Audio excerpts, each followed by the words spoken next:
El tema de hoy que han recibido se titula Todo es aliento, suspiro y vapor. Y el tema de mi doctorado, que he terminado precisamente en estos últimos meses, en este último año, es acerca del libro de Eclesiastés en el Antiguo Testamento. Entonces, a lo mejor algunos de ustedes han leído partes de este libro, lo conocen.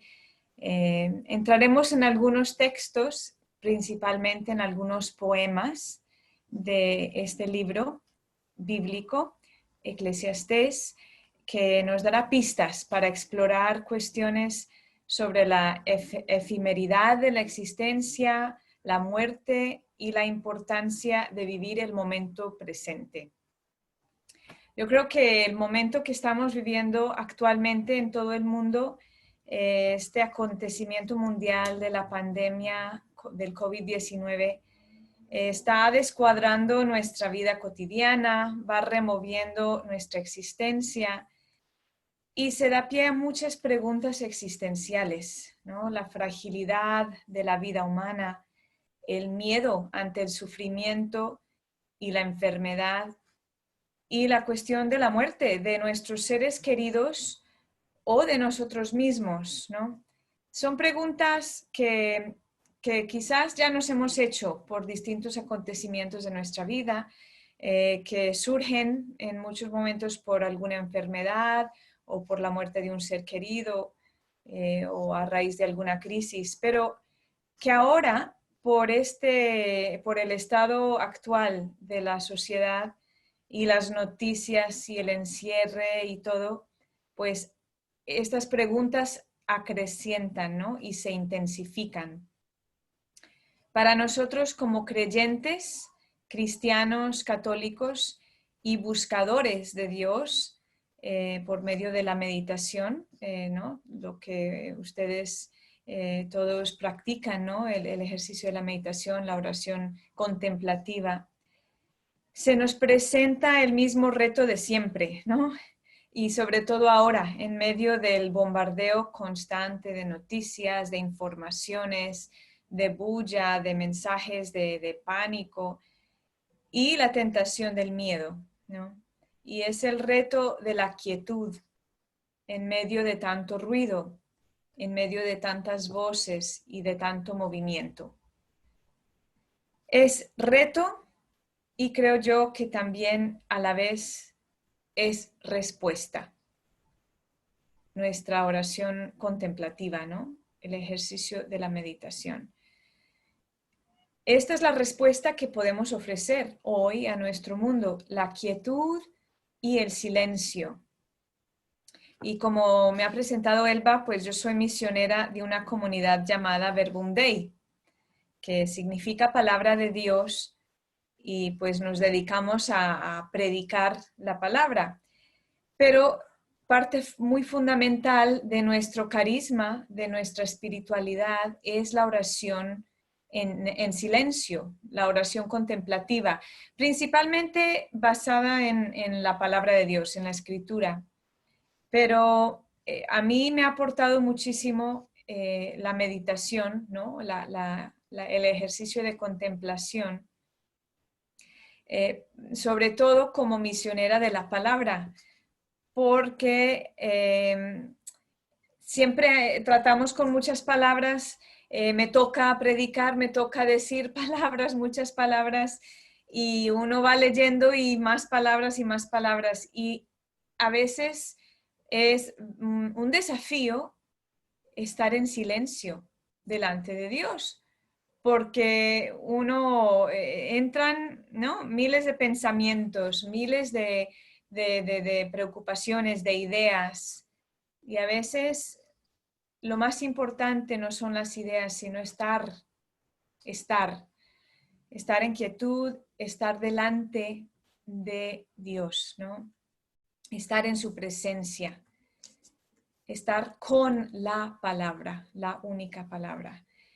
Entonces, a mí me ha aportado mucho el ejercicio de la meditación en mi espiritualidad basada en la palabra de Dios. por la importancia del silencio.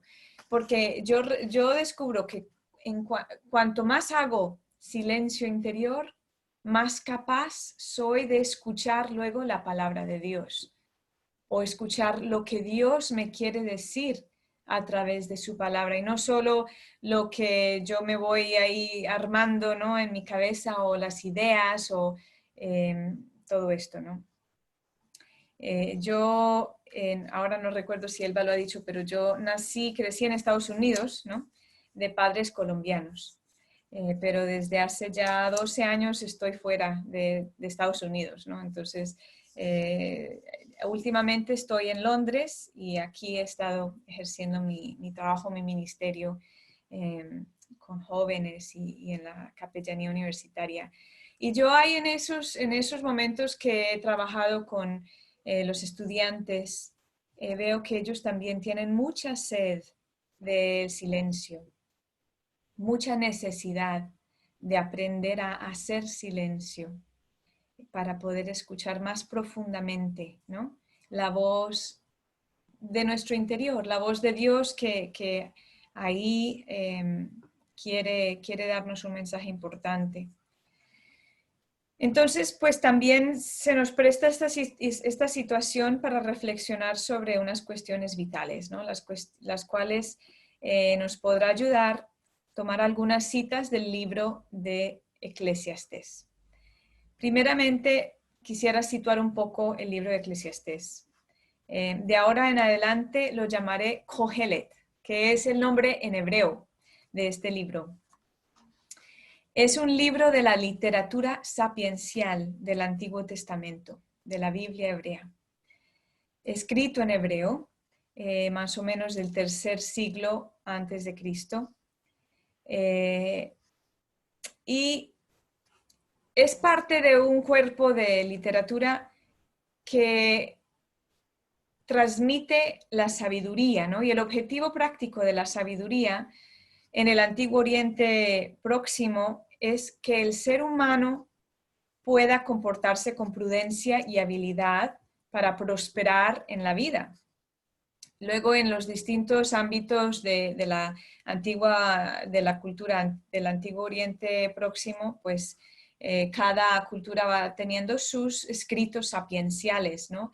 En Grecia esto se convierte en filosofía, en Mesopotamia y en las demás culturas van tomando también sus escritos, tienen sus sabios, ¿no?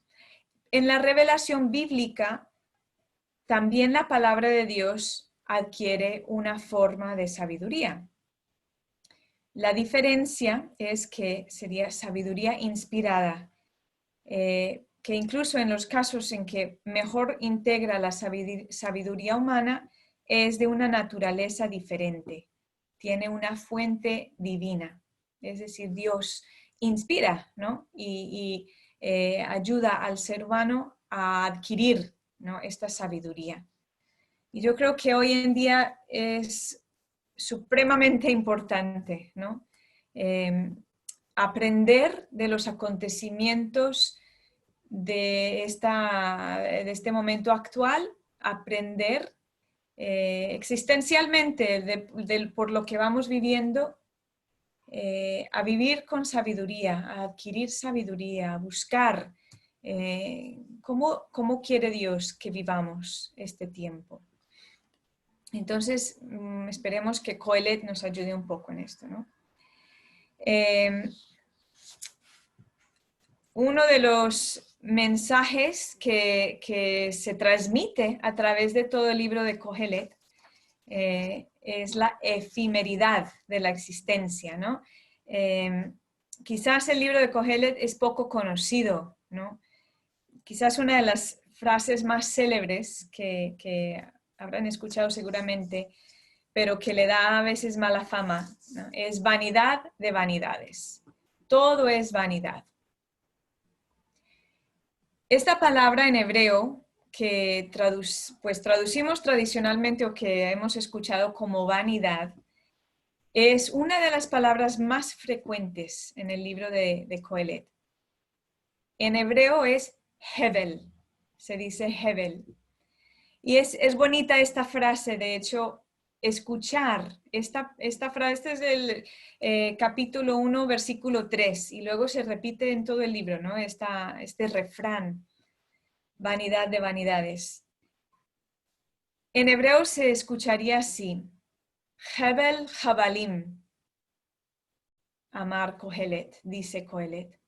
Hebel Jabalim, Hakol Hebel. Y a ustedes que son meditadores, que a lo mejor tienen alguna sensibilidad de oído, no sé, es interesante pensar a qué les lleva escuchar esas palabras incluso en el mismo idioma original, ¿no? En el hebreo. Hebel Jabalim, ¿no? El hebreo es muy bonito y tiene muchos sonidos guturales.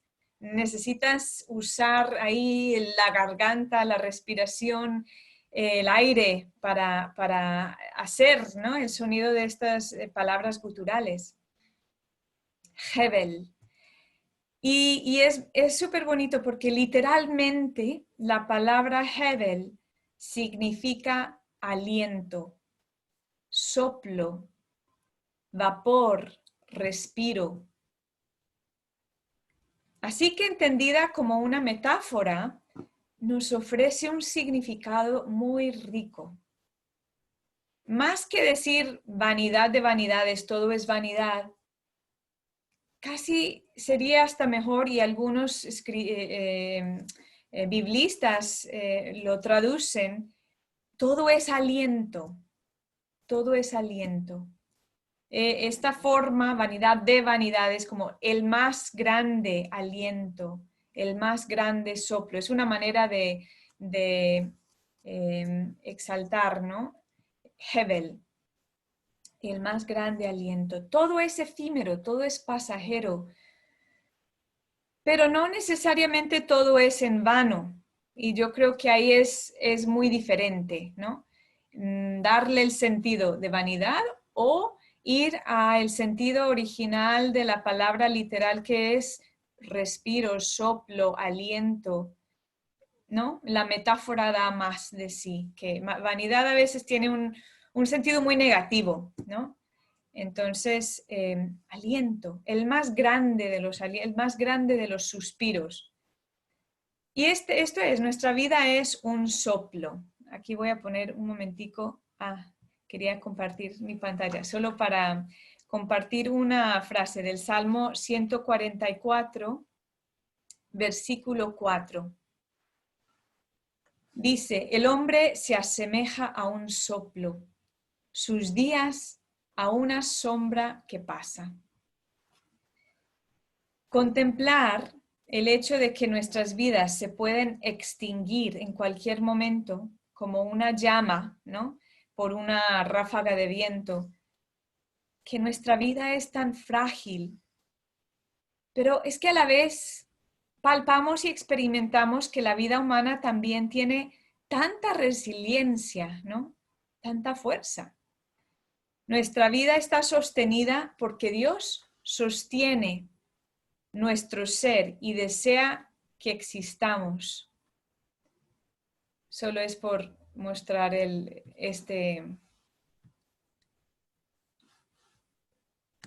hombre se asemeja a un soplo, sus días a una sombra que pasa.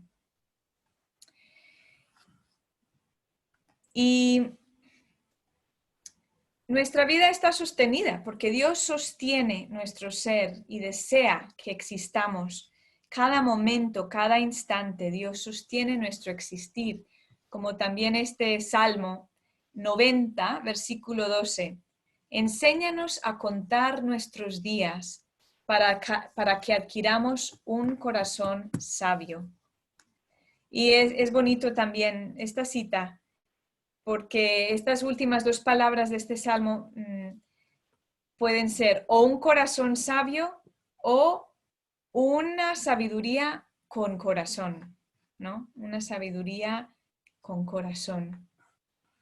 Es decir, no una sabiduría vacía de ideas, de conocimientos, sino una sabiduría que está conectada, ¿no? A la existencia humana, al corazón humano, a lo más esencial y lo más principal, que es pues el amor, ¿no? nuestro por qué vivir. Entonces encontramos que hay una estrecha relación entre la vida y la muerte, una línea fina. Por lo general, si nos sentimos bien y estamos fuertes, no pensamos mucho en la muerte o en la posibilidad de morir. Yo no sé ustedes, pero cuando uno está bien y activo, no piensa en la muerte. Pero la realidad es que cada segundo, cada inhalación, cada exhalación es un milagro. Es que es un milagro que yo ahora estoy viva. Cada vez que meditamos y que nos centramos en el mantra y en nuestra respiración, es reconocer este milagro de nuestra existencia y el don que es vivir. Ahora vamos a pasar al primer poema del libro de Coelet. En el capítulo 1, los versículos 4 al 11, está equivocado el slide aquí, no es 1 al 11, sino del 4 al 11. Después de las primeras líneas preliminares del libro, entramos en este poema que dice: una generación se va, otra generación viene, mientras la tierra siempre permanece. Sale el sol, se pone el sol. Corre por llegar a su puesto y de allí vuelve a salir. El viento camina al sur, gira al norte, gira y gira, va dando vueltas y vuelve a girar. Todos los ríos caminan al mar y el mar nunca se llena. Cuando llegan al lugar a donde van, desde allí vuelven a caminar. Todas las cosas cansan y nadie es capaz de explicarlo. No se sacian los ojos de ver, ni se cansan los oídos de oír. Lo que pasó, eso pasará. Lo que se hizo, eso se hará. No hay nada nuevo bajo el sol. Si de algo se dice, mira, esto es nuevo, esto ya sucedió en otros tiempos mucho antes de nosotros. Nadie se acuerda de los antiguos y lo mismo pasará con los que vengan, no se acordarán de ellos sus sucesores. Me parece bonito esto también. Si de algo se dice, mira, esto es nuevo, esto ya sucedió, ¿no? Un poco esto, lo de la pandemia. Ay, esto sí que no nos ha tocado a ninguno de nosotros, pues realmente toda nuestra generación. Es una cosa muy nueva. Nunca nos ha tocado encerrarnos y así tener tanta precaución. Pero esto ya sucedió. Hace 100 años esto ya sucedió, ¿no? La influenza española, otras pandemias, la peste. Estas cosas se han visto muchísimo en la historia humana, lo que a nosotros no nos ha tocado. Pero ver que de alguna manera este poema, al abrir el libro de Kohelet, a algunas personas les parece un poco pesimista o un poco negativo, pero ha sido súper interesante porque en estos días compartía con unas amigas de la comunidad que nos vemos cada mes, cada 2 meses a compartir un poco cómo va nuestro caminar en la fe. Y precisamente estábamos hablando de que el ritmo, la regularidad, el ciclo de la vida y de la naturaleza de alguna manera nos da una tranquilidad, ¿no? De que hay una estabilidad. La rutina no se interrumpe. El sol baja, el sol amanece, sale el sol, se pone el sol. Es decir, el ciclo continúa. Y en un momento, en este tiempo que hay tanta incertidumbre, que de repente un día se abren las fronteras, de repente se cierran las fronteras, no sé, es que a mí me tocó, estaba en Italia a principios de marzo, y eso fue así en días, en días. De repente allá, Italia, se cerró todo. Yo tenía que volver a Londres. Mi vuelo se canceló como 3 veces. Lo volví a rehacer, ¿no? Otro vuelo también se volvió a cancelar. Luego el día siguiente ya se cerró todo. ya vamos en definitiva, vamos a cancelar todos los vuelos desde Italia. Entonces era como ir en el primer vuelo posible el día siguiente. Era un tiempo así como de tanta incertidumbre. Luego aquí en Inglaterra, de repente, pues no, ya no se va a celebrar la misa en la iglesia. Bueno, y luego de repente se va a cerrar todo el país. Cada día era una noticia nueva, una cosa nueva. Ya es esto, ya es lo otro. Cambiante, los políticos no saben qué hacer. Claro, porque no saben. Es algo que no han vivido antes. Entonces, en medio de tanto cambio y de tanta inseguridad, aquello que sí es seguro y consistente, por la primera vez no es aburrido, sino que ofrece seguridad y ofrece paz. Bueno, lo que tengo seguro hoy es que el sol se pondrá y mañana el sol saldrá. Si van a haber nubes o si va a llover o si va a haber sol, eso ya no lo puedo predecir, pero el sol seguro, ¿no? Y, y esto es bonito, ¿no? Es bonito rescatar, ¿no? En medio de lo cambiante, lo que es permanente. Y es verdad que el tiempo impone limitaciones, pero también abre posibilidades.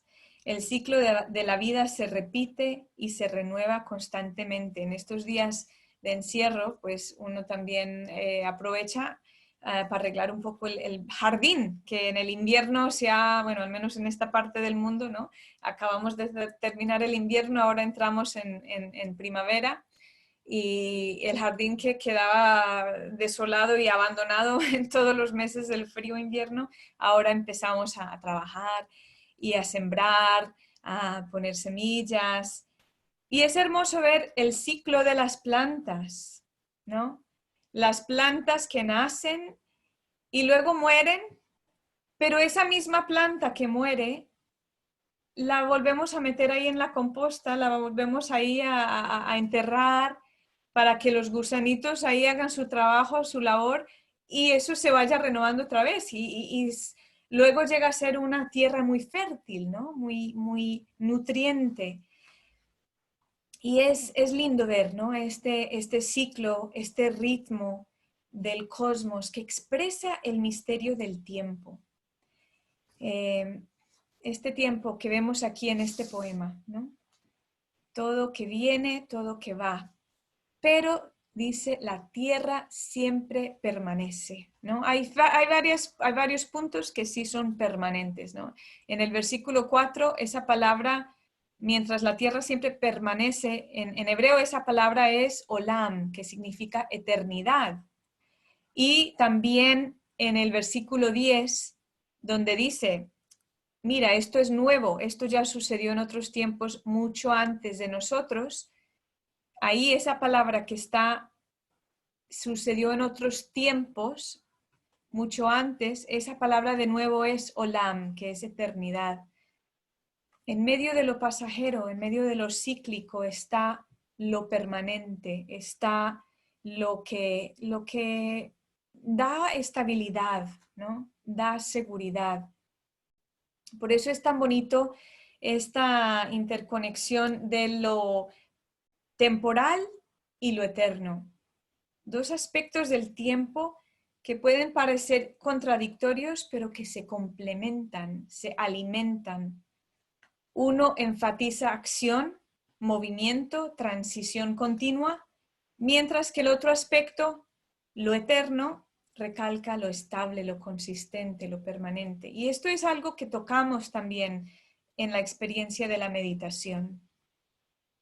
Cada segundo, cada vez que regreso al mantra, cada vez que regreso a esa palabra sagrada, cada vez que me distraigo y que vuelvo, ahí en medio del tiempo que va pasando, que en momentos ni nos damos cuenta que pasa y en otros momentos, dependiendo de nuestro estado de ánimo, decimos esto es eterno, pero también hay momentos donde tocamos precisamente ahí, en ese tiempo que transcurre, tocamos la eternidad, tocamos el eterno.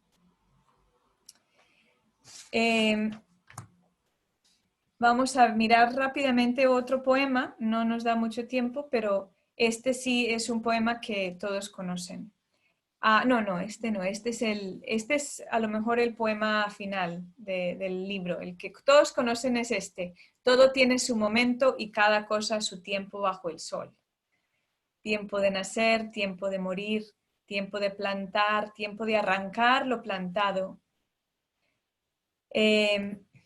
Pero este poema, que es en el último capítulo del libro, quizás no lo conocen, ¿no? No lo han escuchado.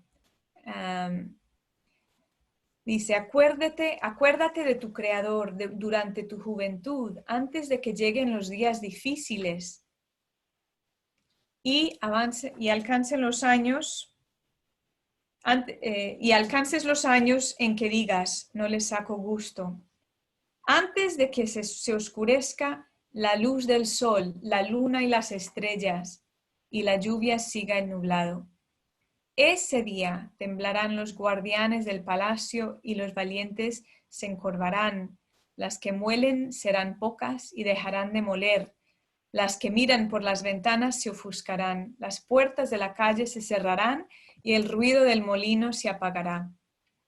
Se debilitará el canto de los pájaros, las canciones se irán callando. Darán miedo las alturas y rondarán los terrores.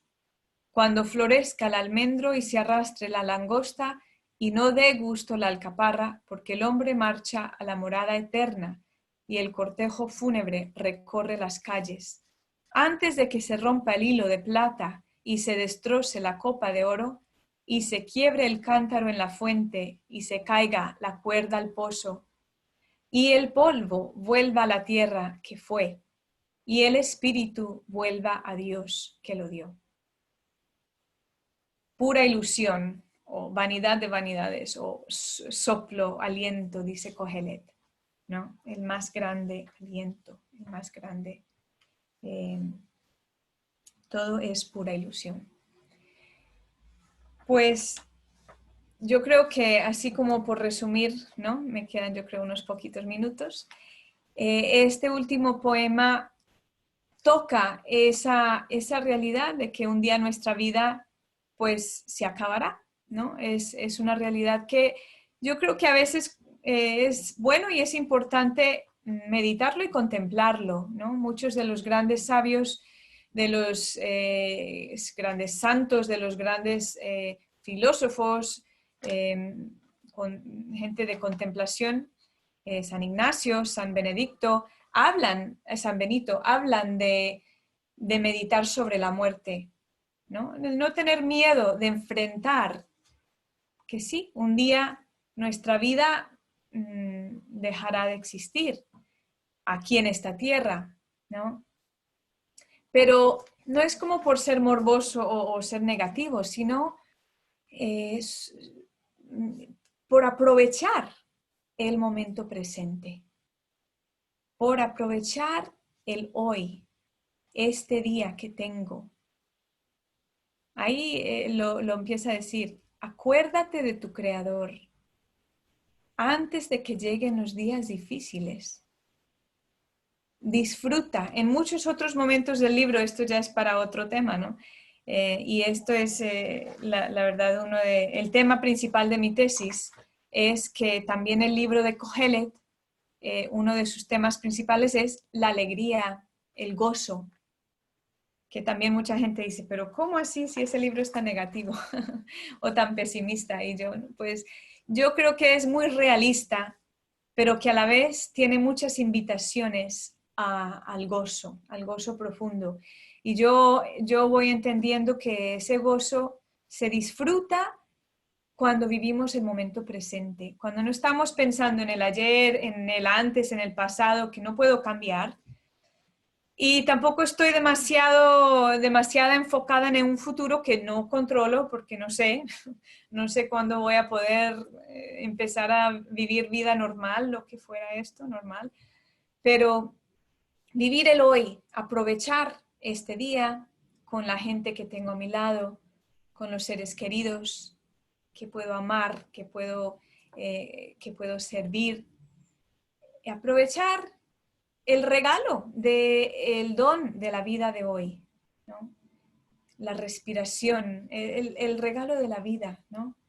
Esto yo creo que es la lección, ¿no? Y la sabiduría que estamos aprendiendo a nivel mundial o que hemos de aprender y que hemos de ayudar a otros también a aprender. La riqueza y la importancia del hoy, ¿no? Y de cultivar lo que es verdaderamente esencial antes de que sea muy tarde, antes de que pierda el tiempo y pierda la oportunidad. Gracias.